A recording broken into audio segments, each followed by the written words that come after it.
Assalamualaikum warahmatullahi wabarakatuh. Baik, saya akan menyampaikan kesimpulan dari video yang telah saya lihat sebelumnya. Oke, pada pembahasan kali ini kita akan membahas tentang emosi. Masuk pada pembahasan pertama, yaitu pengertian dari emosi. Pengertian dari emosi adalah perasaan yang intens yang ditujukan kepada seseorang atau sesuatu pada situasi tertentu. Emosi adalah merupakan bagian dari perasaan. Oke, masuk pada jenis-jenis emosi. Emosi ini ada dua. Yang pertama yaitu emosi positif dan yang kedua adalah emosi negatif. Emosi positif di sini ada berupa kenikmatan dan juga ada cinta.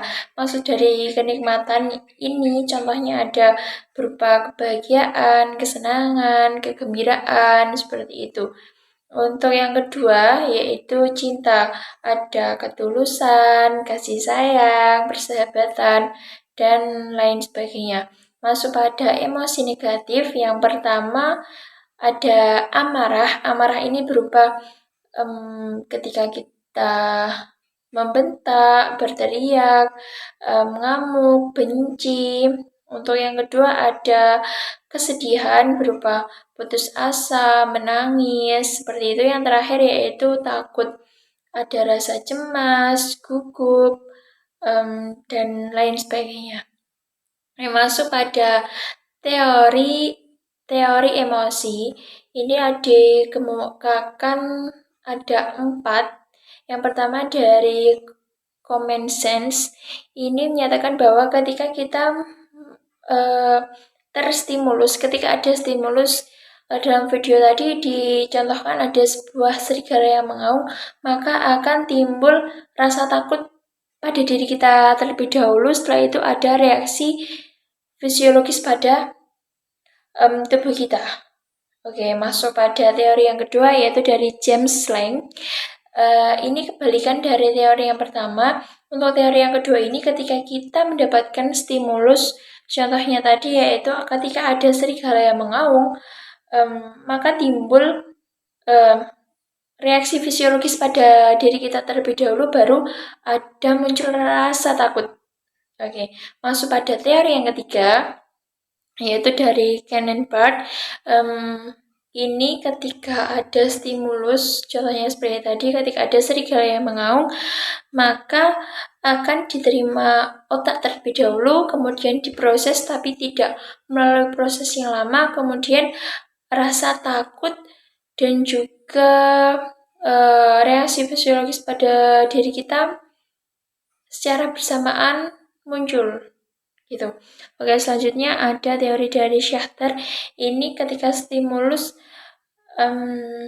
muncul, adanya stimulus, maka ada reaksi fisiologis, kemudian akan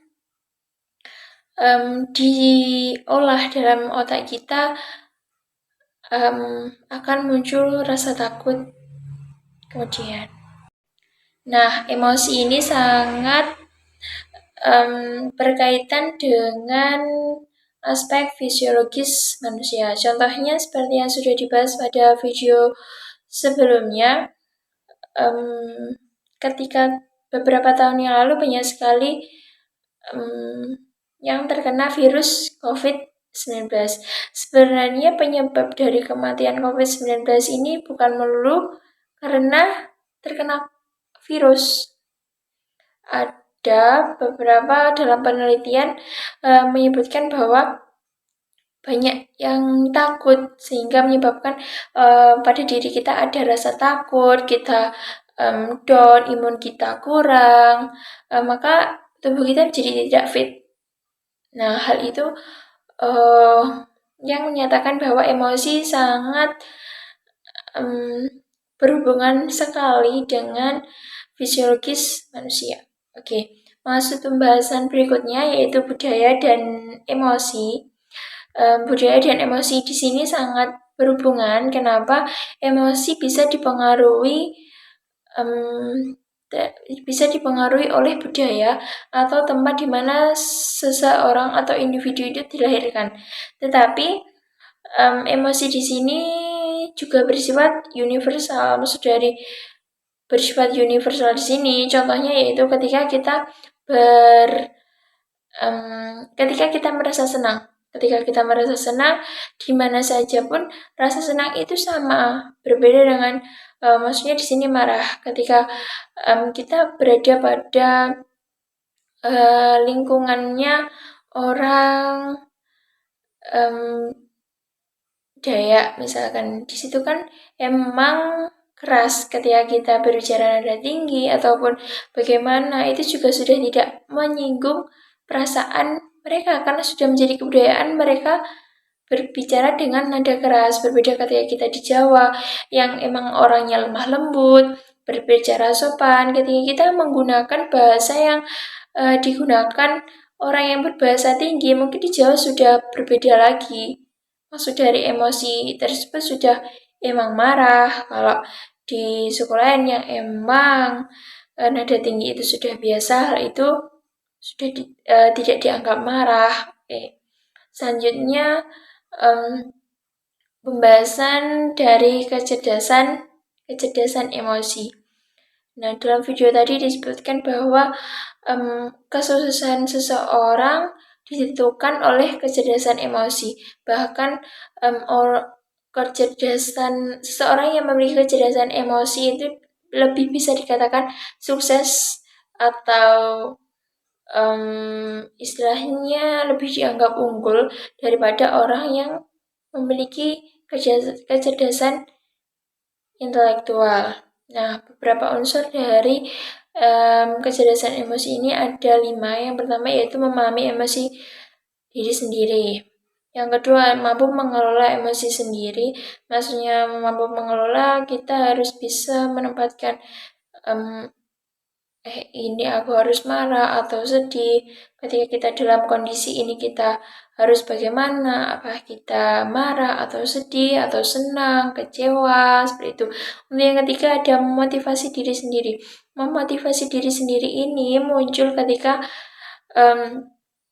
mungkin ketika kita ada masalah atau kita lagi down, jangan sampai pada diri kita ada rasa ingin melakukan hal yang fatal atau hal yang hal yang tidak diinginkan. Maka dari itu kita harus pandai memotivasi diri kita sendiri. Selanjutnya yaitu memahami emosi orang lain. Biasanya hal ini terjadi pada dunia kerja ketika atasan kita mengatakan kita harus paham apa sih yang dikatakan, apakah dia marah atau dia senang. Kita harus memahami emosi walaupun hal tersebut tidak bisa langsung kita tangkap, tapi kita harus mencernanya. Oke, yang kelima ada mampu membina hubungan sosial.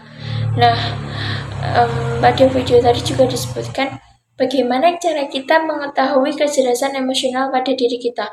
Hal tersebut untuk mengetahui kecerdasan emosional pada diri kita bisa dilihat dari seberapa banyak kita memiliki teman. Jadi semakin banyak kita memiliki teman, berarti hubungan baik yang kita bangun dengan orang lain itu kita berhasil.